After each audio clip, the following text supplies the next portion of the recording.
Step 1. Select the correct splice to suit the conductor size. Sizes are clearly marked on the splice. Step 2. Remove the end cap from the splice. If required, straighten the conductor to remove any curvature. Step 3. Cut the conductor square so that all strands are even and free of burrs, and make sure to remove any annealed strands. Step 4.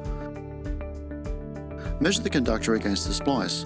The conductor should reach just past the inspection hole, approximately 115 mm. Then mark the insertion distance on the conductor.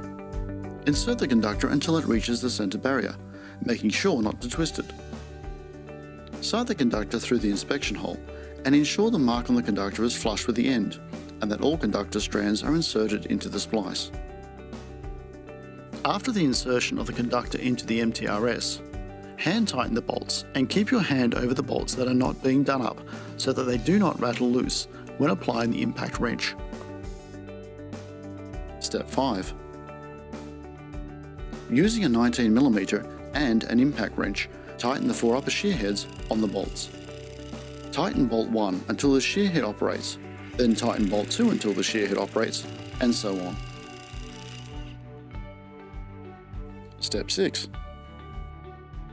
Once step 5 is completed, tighten the second shear heads until they shear flush with the body of the splice.